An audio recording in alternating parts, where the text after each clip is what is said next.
My goal is to go to space before I die. William Shatner got there when he was in his 90s, so I got some time. Well, welcome to the Hat Rack. This is Dr. Bill McCauley, the Associate Dean of Continuing Professional Development and Faculty Development at the Schulich School of Medicine and Dentistry in London, Ontario. And we couldn't have a more timely recording of this Hat Rack. The world is celebrating the successful space mission called Artemis II, where Canadian astronaut Jeremy Hansen flew around the moon with three friends, and from what the public would see, looked like it was exceptionally successful.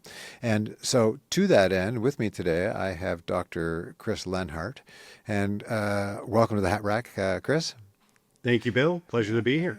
So Dr. Lehnhardt is an emergency physician, but has also developed an interest and a career in space medicine. So this is part of our series of talking to physicians who have used their medical degree to create a parallel pathway to provide some different professional experiences to sort of enhance their professional satisfaction. So Kris, we wanted to talk to you because you've had a long interest in space medicine. And why don't you tell us a little bit about what you're doing now, where you are, and what you're doing, and then maybe we'll go backwards from there. Absolutely. So thank you for the invitation to be here. It's a pleasure. So I am now a professor of emergency medicine and the director of space medicine at UTHealth Houston. And so UTHealth Houston is a large health university in the center of Houston, in the Texas Medical Center. And my job as the director of space medicine is to help the entire university to develop new educational and research opportunities related to space medicine, but also to start to expand how we perform space medicine in a more commercial way. So I'm sure we'll talk more about this, but part of our work is focused on how do we prepare commercial space companies to fly more and more people to space? How do we use that knowledge to assist NASA and other governmental space agencies to do deep space exploration? And how do we create new technologies and capabilities that help take care of people in space, but also translate to improving healthcare on Earth as well? Wow. So that's a lot of stuff that is quite adjacent to the practice of medicine, right? It sounds like Yes. it's loosely connected with a dotted line. Are you still practicing clinically? Yes, indeed. So I was working yesterday in the emergency department. So I've continued to maintain my clinical practice all along while doing this work.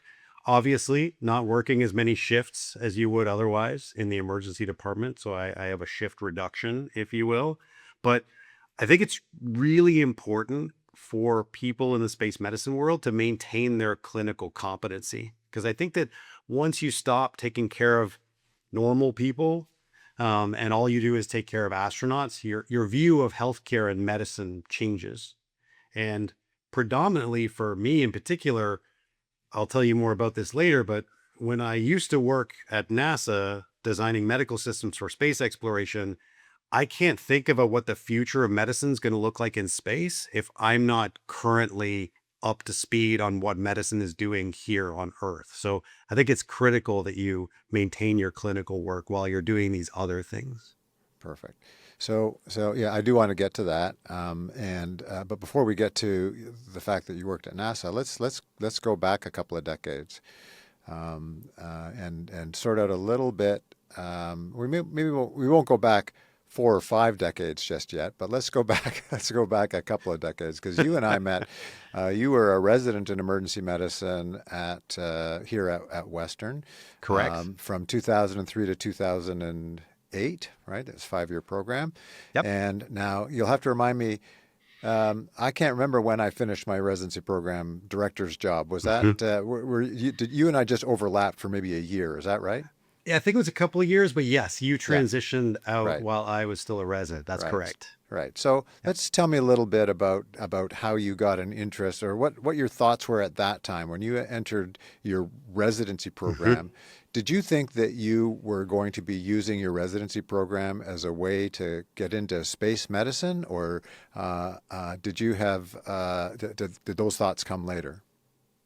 So it's kind of fascinating because I think in a lot of ways, if you had asked me back then if I would be doing now what I'm doing now, I would have told you that you were crazy because I didn't even think this was possible. But Okay. I knew the direction that I wanted to go. I knew I had a passion and an interest in space medicine. I had no idea how to pursue it. And so I think this is one of the interesting things, hopefully for your listeners, is about when you're doing some of this non-traditional stuff, there normally isn't an obvious path that you follow. You have to kind of find it as you're going along. And so residency was actually critical in that area for me. So when I was in residency, actually, Bill, I owe a lot to you because I came to you with some crazy ideas about what to do with my elective time. And you were supportive of those crazy ideas as long as they met good educational objectives. So when I was a resident, I did rotations with the Canadian Forces, doing dive medicine training and aviation medicine training. And I also went and did a rotation at the Kennedy Space Center during residency with some of the aerospace medicine professionals that work there as well. And that those activities were the start of my aerospace medicine journey. And I did those during residency.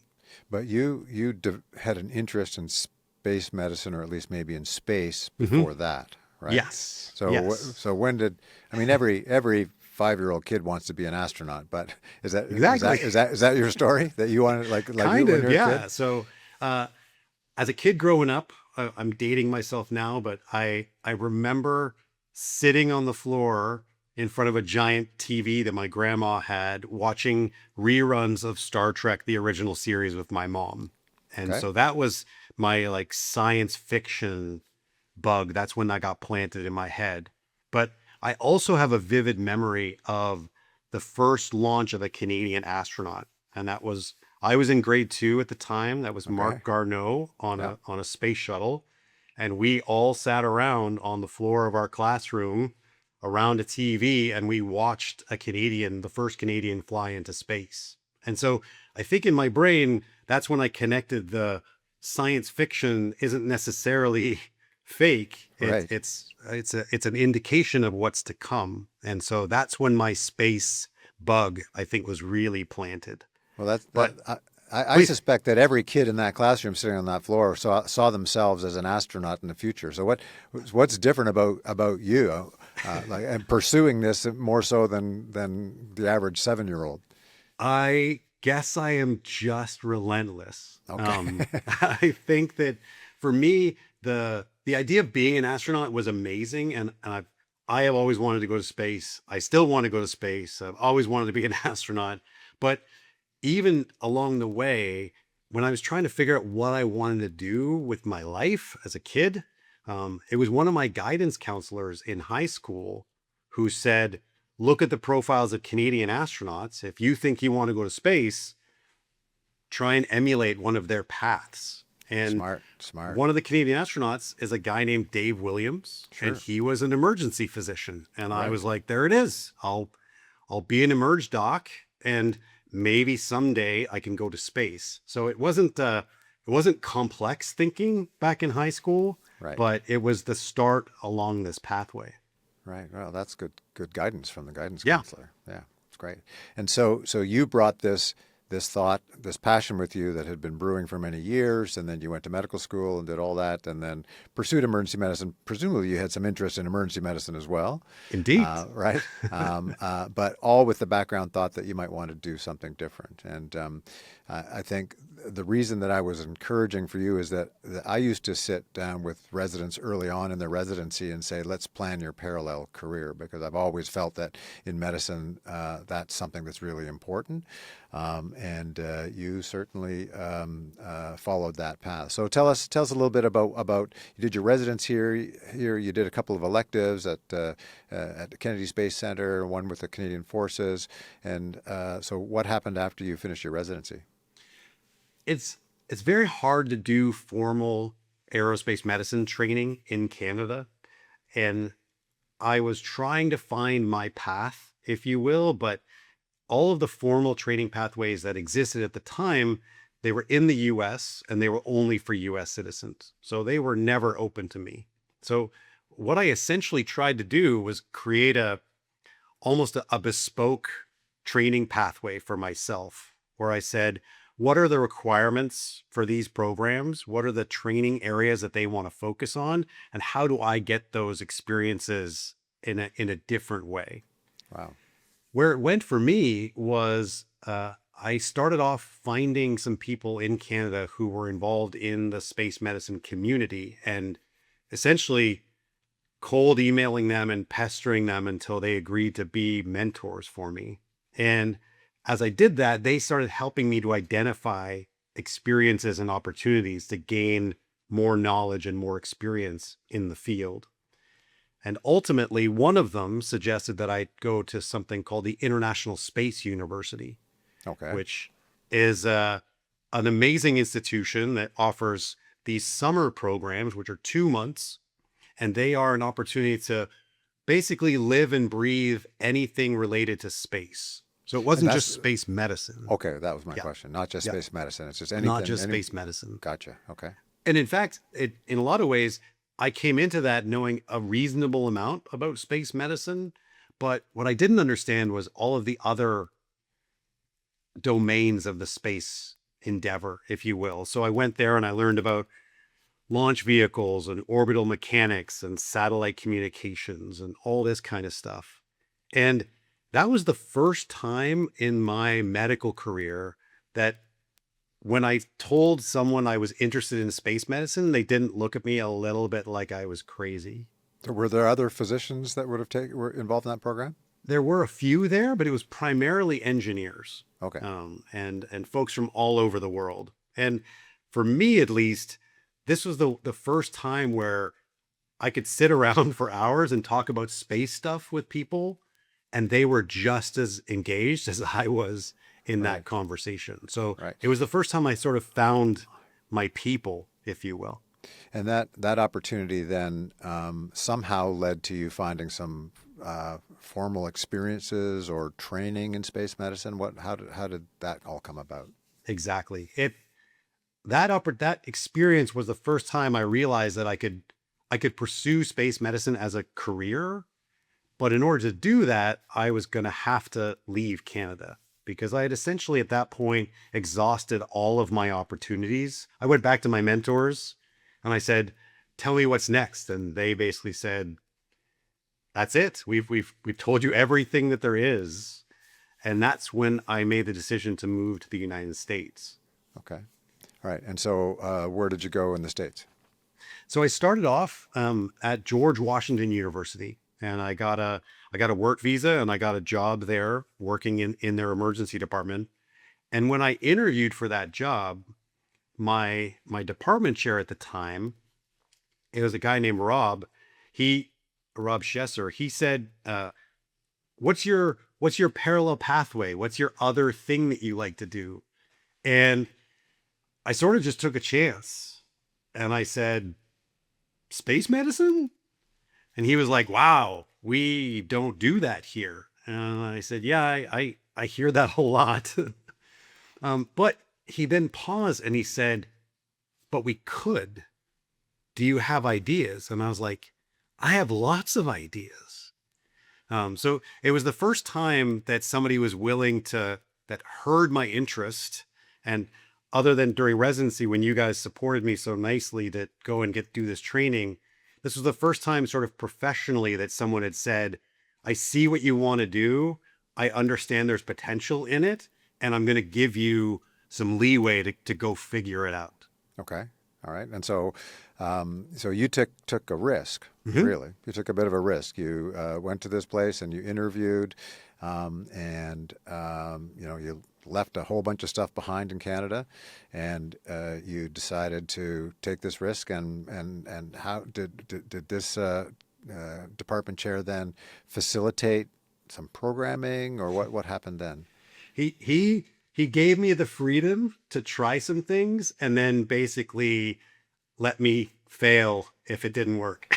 Okay. So All right. That's important. it Okay. is important. All right. It So is important. what happened? Did you fail? Somewhat, yes, I did, and I think I learned stuff. You're right. I made a lot of sacrifices in leaving Canada and moving to the U.S. Not the least of which was the fact that I had to learn a different form of medicine. Right, So right. that Yeah, was different approach. fascinating to do Absolutely. clinically. That's a whole separate story. But I will say that one of the things that when I showed up in DC, he asked me to start a fellowship program in aviation medicine. And that requires a significant amount of resources and people. And that was when one of the first times when I had to go to him and I said, look, I've looked into this. We simply don't have the capacity to have that type of fellowship.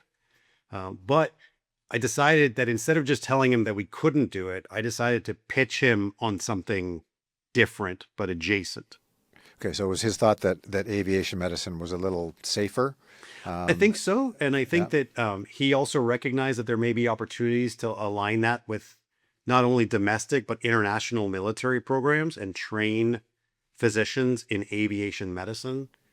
right. And so it was going to be very difficult to do that. But what I did instead was I pitched him on the idea of a fellowship in extreme environmental medicine. Okay. And this is what I think fits in beautifully with emergency medicine. You asked me earlier if I wanted to be an emergency physician, even though I was coming in thinking about space. And the answer is yes, because the thing I love about emergency medicine is the way that you're taking care of people on their worst day. No matter what it is, you got to figure it out and you got to deal with it. And extreme environmental medicine is an extension of that. It's the same problems or types of things you might experience in the emergency department, but remove all the stuff and all the people you otherwise would have. How do you deal with those kinds of medical emergencies in austere places? And so, correct me if I'm wrong, but traditionally in severe environmental medicine, space is not included in that domain, right? That would be even sort of another step or two beyond that. Is that right? Correct. So is this part of your design? Let's do this, which is a Mhm. thing. It's a known thing at this time, and maybe we can sort of branch into something a little bit more extreme after that.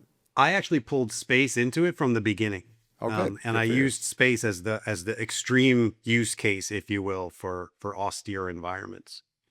So we created this fellowship with elements of wilderness medicine, diving medicine, aerospace medicine, and disaster medicine. And the premise was that in all of these environments, each of the environments is somewhat unique, although there is overlap between them. But the underlying principles of this kind of medicine is that something in your environment is trying to kill you. You have a lack of access to definitive care. You have a paucity of resources at your disposal, and you have a lot of clinical autonomy in those Sound, environments. sounds terrifying. It can be, but it's also about the preparation for the worst thing happening and how do you ensure that you are capable and ready to deal with that. And so we created this fellowship and I ran it for 6 years at GW, training fellows in these domains and helping them to gain experience and education in dealing with medical emergencies in all of these different austere places, including spaceflight. Okay, so I just want to take one little step backwards and say, so your plan was not to go to the United States to start up a fellowship in extreme environmental medicine, Nope. right?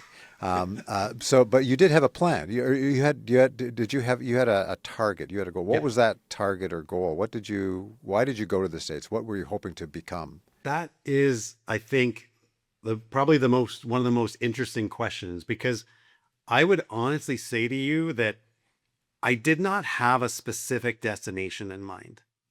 I knew the direction that I wanted to go, and I decided to start walking in that direction, knowing that it was going to take me to a place that I wanted to be, but not knowing exactly what that was going to be. And the challenge when you're doing that is that there are lots of distractions and things that could pull you away from the path that you're trying to go towards.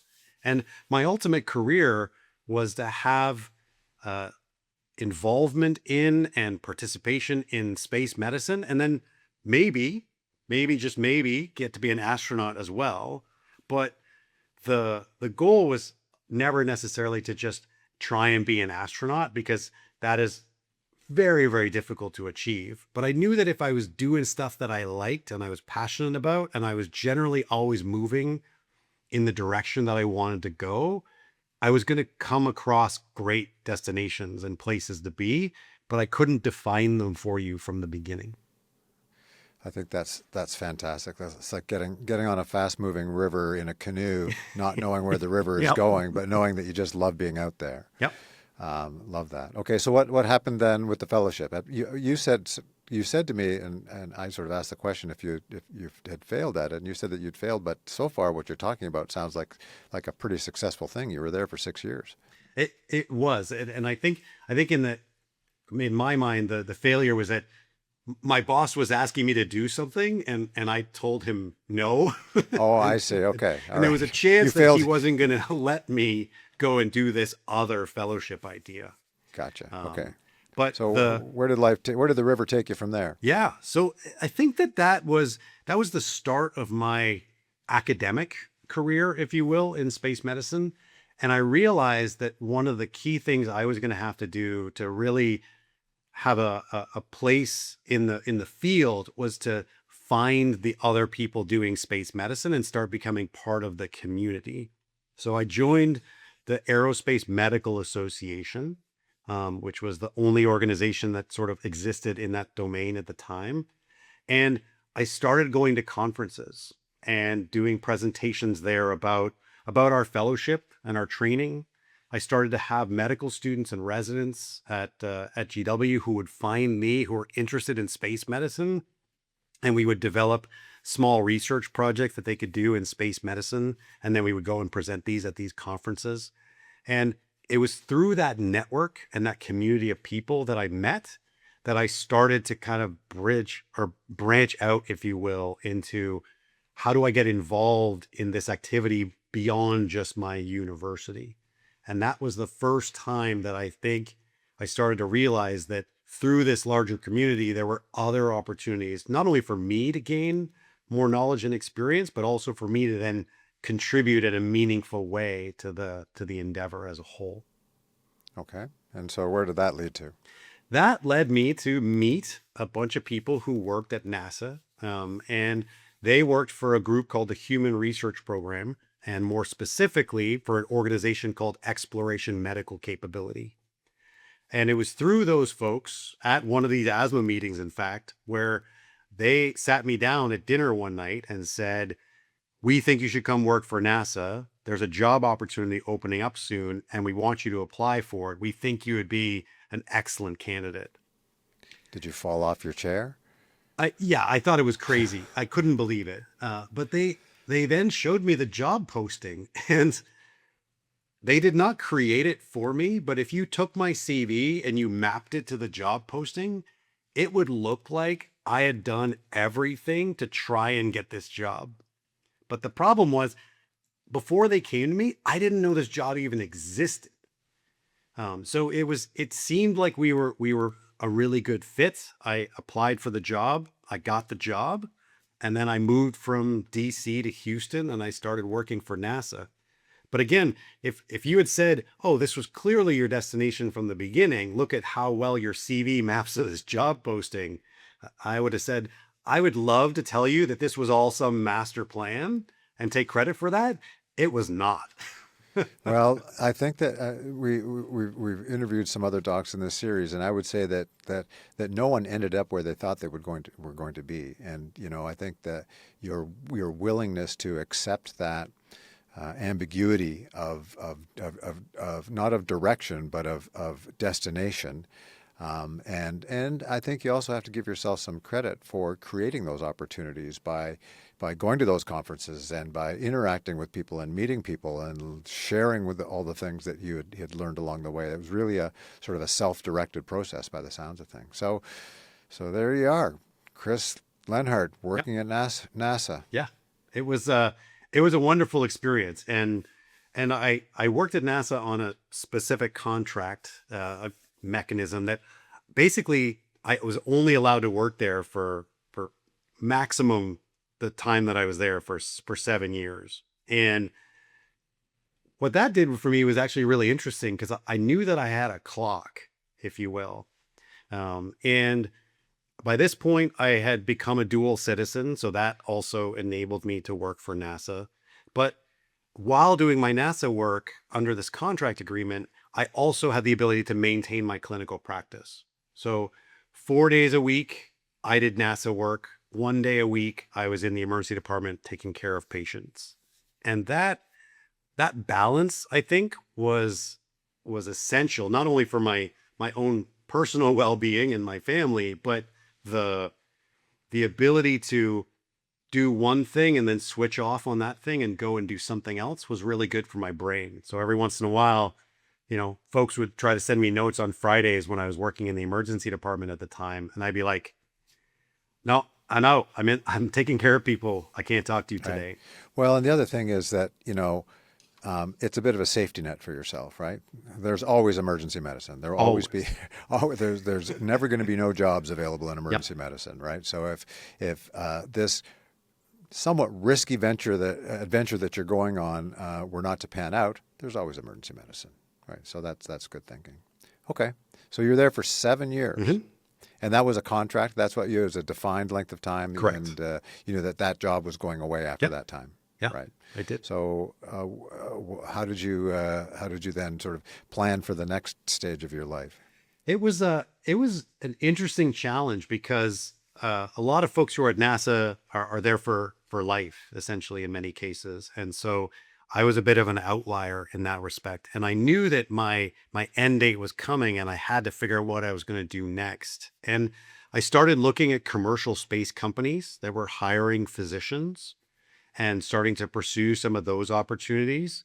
But then, interestingly, the UTHealth Houston folks actually came to me when they heard that I was leaving NASA, and they said, "We have a plan to expand and develop our space medicine portfolio as a university. Would you be willing to come and run it for us?" So I think that my position in the community and the work I had done at NASA were pretty highly regarded, thankfully. And as a result, this opportunity sort of presented itself to me. And so it was a nice transition from my NASA work into something different. But there's a lot of parallels and overlap with my NASA work. And so I do feel like in some ways I get to continue the work that I was doing at NASA. I'm just doing it now from an academic outside perspective. Great. And now understanding that you've never had a direct path to where you are now, and the path is, the river is still flowing. Where do you think's next for you? I have no idea. I think that the question that I get asked a lot is that now that I'm not working at NASA, am I going to stay in Houston? And so my answer is always, I'm going to stay in Houston until there's a reason to leave Houston. But the nice thing about where I am now is, in some ways, Houston is the home of human spaceflight. And so there are a lot of interesting opportunities that are developing here to really build the human spaceflight industry and to build in more of the aerospace medicine and human systems component of that. And so from my perspective, what I'm doing right now at the university is really nicely aligned with that. But if there was a fantastic commercial spaceflight job that came up, I might consider that. If there was an opportunity to go back to NASA in a different capacity, I might consider that as well. But for now, I'm doing some really meaningful work, and I'm very kind of happy with the balance that I've found. So I think that the ability to control your own destiny a little bit is very nice. Understanding that there may be these outside forces that come in and are exerted on you, and maybe you respond to one of those or not. But at least for now, I think that I'm still on the path, but I don't know what the next destination is. So what would you say the biggest challenges or barriers were to you getting to where you are now? You've alluded to a couple, but what are the ones that stand out in your mind? So the first one I'll tell you about is a bit of a story, so bear with me. But the I think it was for me, the challenge in the beginning was trying to get anyone in the medical field to understand and accept that I wanted to do something different. And the this story comes full circle, so I don't mind telling you the whole thing. But when I interviewed for medical school, I put in my letter of interest that I had an interest in space medicine. And when I interviewed at medical schools, one school in particular, the University of Toronto, during my interview, told me space medicine's not a real thing. If you want to do that, you're not coming here. Okay. When I interviewed at Western and other places, they were like, that's interesting, but didn't sort of discount that idea. I had no idea what you were talking about, right? Exactly. But where this gets really interesting in full circle is now there is an aerospace medicine fellowship in Canada. There's only one in Canada, and it's at U of T. Yeah. So, Of course so it is. they've understood now over time what space medicine is, but back then they didn't. And so for me, I would say the first big barrier I came across was just people not understanding that I wanted to do something non-traditional, and then being perhaps unwilling or unable to accept that that was an option. And so I wanted to deviate from the normal path, and some folks didn't like that. And you being unwilling and unable to not go in that direction, Correct. right? Correct. Okay. Yeah. All right. So So what? So anything else? yeah, I think the other one I would say is that when you make a choice to do something that's non-traditional and there isn't necessarily a clear formal training pathway, it's very hard to get um, basically to have enough proof that you are a legitimate player in this domain. And so this is a challenge for me. It's still to this day. In the US, there are formal training programs in aerospace medicine that lead to board certification from the Board of Preventative Medicine. I was never eligible to take those programs, so I am not eligible to become board certified. And as a result, even though I've been doing work in this field for 2 decades now, I still have people who look at me, see that I don't have the correct piece of paper, and say that I don't belong here. So that the imposter syndrome part of this, or I would say the gatekeeping part of the community, is something that I am constantly struggling to work against. Right. But your resume speaks for itself. I believe so. All right. All right. So we're going to have to wrap up here, Kris. When are we going to see you in space? Oh man. Well, How I, do you I get tried there? to convince the Canadian Space Agency to hire me as an astronaut, and I did pretty well in this selection, but didn't get picked. I've That's like a 1 in a million thing. yeah, Yeah. No, it's hard. Yeah. I've tried No also to disrespect convince to. NASA to send me to Okay. space, but as of yet, I have been unsuccessful. I will apply again, but Okay. I You'll apply am again to the astronaut program. I will. Yeah. I will. Yeah. But to be frank, I'm probably over the age at which they will accept me as a government astronaut. So now Right. I got to pivot to the commercial space companies and either have one of them hire me and send me to space, ideally, or if not, I will use my life savings at some point to pay someone to fly me to space. So I my bet goal you is to go will. to space before I die. And William Shatner got there when he was in his 90s. So I got some time. So, what did you think of Artemis 2? Artemis 2 was incredible. It was just an amazing mission. It was so inspiring. I mean, that crew, they were so fun together. They were having such a good time, but they were so excellent at executing the mission too that it at least, as you said, to the outside, looked almost flawless. It looked like it was Yeah, flawless. No, and they got along so well. And the other thing is, try not to be political here, but during times of tension between Canada and the United States, it really showed some great collaboration as well. So that was heartwarming. it did. And Jeremy is a fantastic guy. I actually have been very fortunate. One of my jobs when I was at NASA was I was a medical officer at the Neutral Buoyancy Lab. So I was the doctor working while astronauts and divers were in the water training for spacewalks. And I got to support Jeremy during one of his training dives, doing a spacewalk training.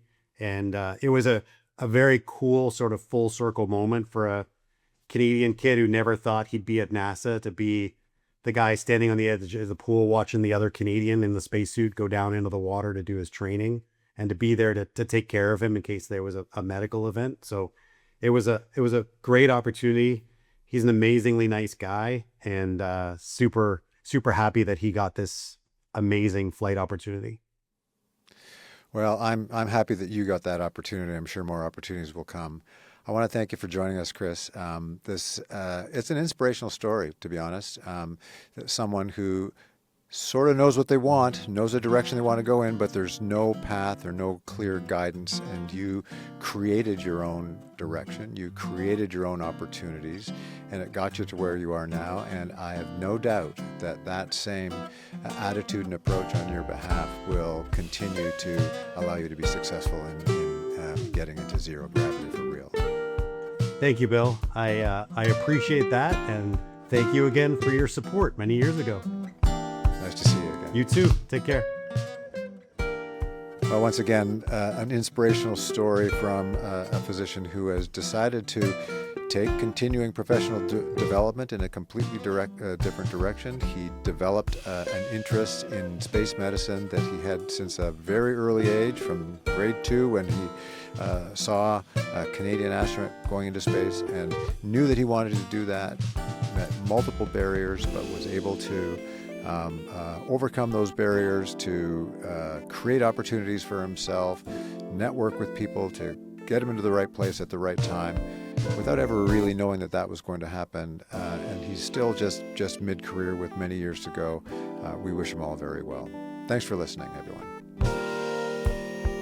You've been listening to The Hat Rack, hosted by Dr. Bill McCauley from Continuing Professional Development at Schulich School of Medicine and Dentistry, Western University in London, Ontario, Canada. Technical assistance for The Hat Rack is provided by Patrick Barfoot, Technology Support Specialist at Schulich. Original music was composed by Cameron Bereznik. Please contact us with any questions, comments, or suggestions for future topics or guests. We can be contacted by email at thehatrack@uwo.ca. Additional episode information can be found online at schulich.uwo.ca/CPD. For The Hat Rack, I'm Kimberly Bukala, Educational Developer at Schulich School of Medicine and Dentistry, Western University, leaving you with something to hang your hat on.